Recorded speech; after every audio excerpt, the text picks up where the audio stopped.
Guys, welcome back to the Quarantine Cook Hits the Road. We have made it. We've survived so far. We are now in Georgia. You can't see now.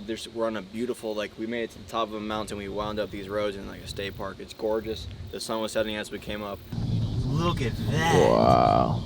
That's pretty fucking dope. Tonight we're gonna cook, basically I'm gonna call it a cowboy chili mix with biscuits on top. It's hard to explain, but it's a very roady, hearty meal. I'm gonna have fun with this one. Let's get cooking. I'm a private chef, cook for money, yeah.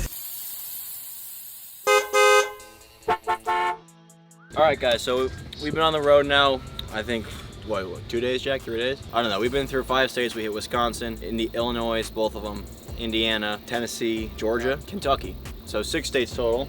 So far it's been good. Life on the road is nice. The van has held up. We have some leftover brats from our first meal. These are about to turn bad, so I want to cook these. And then I just picked up some ground beef. I have an onion. I'm only used half of it. And then we have right here just some pinto beans, some southwestern beans.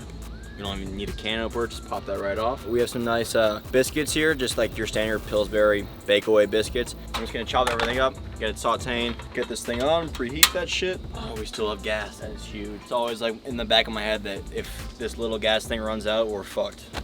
Still going, we're good. So these are the brats from the first night. So I'm gonna put these in first, and what's gonna happen is that fat will render out. We won't have to use any oil, and I'm gonna put the onions in next. Oh shit, that almost burnt. Good thing I saw that. That's a plastic cap. We do not want to eat that.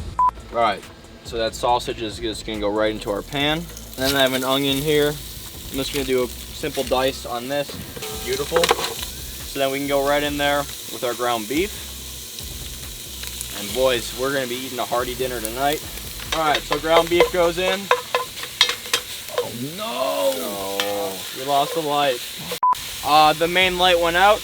You know what? You adapt, you overcome. Jack's holding 3 phones right now. Hopefully you can still see. If not, I'll try to talk my best way through all of this. And I'm gonna hit it with a little bit of salt and pepper.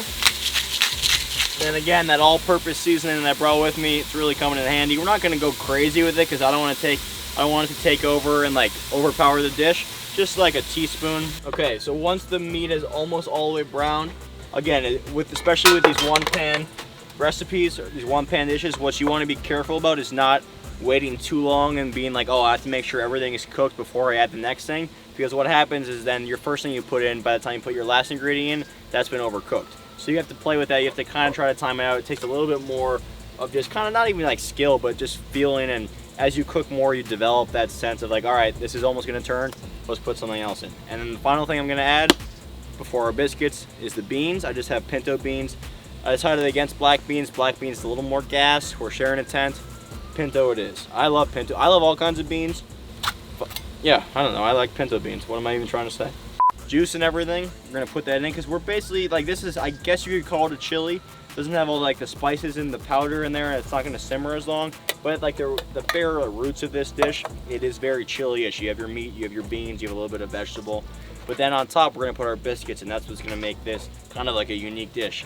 I'm not sure. I mean, if this turns out and smacks, it could be a new staple. Maybe when we're back home, I'll kind of play with it a little bit and elevate it and make it like a restaurant-worthy dish. But right now it's just like a hearty man's, you're camping in the woods and you're just having a good time. That's what kind of meal it is. It's going to fill the soul. We're going to sleep well tonight after we eat this. So now everything has kind of come together. It smells great. And to finish it off, what we're going to do is I have just your standard southern biscuits that Pillsbury makes. You can get them anywhere. It's one of those. Yeah, you have to pop it open. We could do the old for Dana beers. Oh! Dana, credit to you. I don't know how you do that because that did not work. Oh no, dude. One biscuit down, whatever. We lost a biscuit.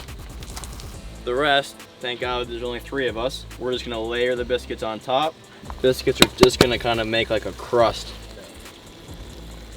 We can actually save the top one. 2 biscuits down. Look at that. We lost a soldier. The top one, if there's anything there, just pick it away. But it looks good, and that's going to complete. Look at, oh my God, that actually worked out super well. I would have to throw it away anyway. And the final biscuit, boom, right on top. And now, I'm going to take this, and this is why I brought a Dutch oven, because you can actually make this, it will turn into an oven in a way when you close the top. We'll put this over, we're going to let it steam, let it simmer, let it start to cook. And really what I'm waiting for is just those biscuits to puff up, and that's how we'll know they're done, and that's when we're gonna be ready to eat. So until that happens, I don't know how long it's gonna take. I'll check on it periodically. I'm thinking like 20 to 30 minutes on a medium heat. I guess in the meantime, we'll just set up camp, throw the tent up, have a few beers. But look at this, man. We're outside, we're in Georgia, we're in the woods. We got a nice gibbous moon tonight.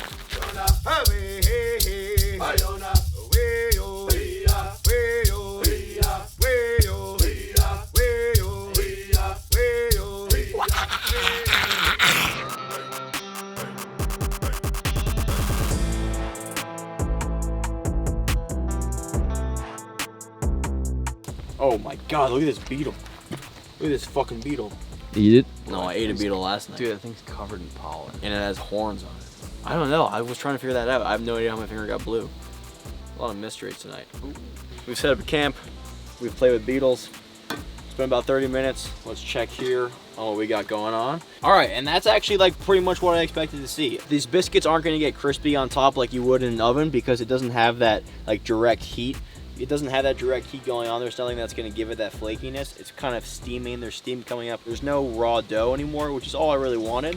So the bun goes in first, and then I'm going to grab some of that meat, just pile it on. Get a little bit of bean. Perfect. Do we even have forks, boys? I don't even know if we have forks. So I've just thrown everything in a plate here, and we've plated up, you know, cabin style. We got a paper plate, camp style, whatever we're calling this shit. Anyway, look, if you take a look here at the buns, you're gonna notice they're not flaky, they're not crispy like you would associate them with an oven, but they are cooked through. I'll rip into this one to show you guys. There's no raw dough in there. What happened was the steam and the heat from that Dutch oven is what cooked it through. All the flavors still soaked up. Now they've kind of soaked into the bun, so like the bottom third of that bun is all that bean and beef and sausage. So we're gonna go in, let's take a quick bite. Nice. Soft bun, still light, still have that buttery flavor. I mean, it's Pillsbury shit. You can't really go wrong. And then that chili comes through. It really makes a nice heartiness to this dish. This is like a perfect on the road, post-quarantine, or like fighting the end of quarantine meal. You eat this, you go in our tent. We're gonna sleep well tonight. We'll see you guys next time. We're on the fucking road. Next stop, it's Florida, right? Yeah, next stop, Florida. See you on the beach. Peace, guys.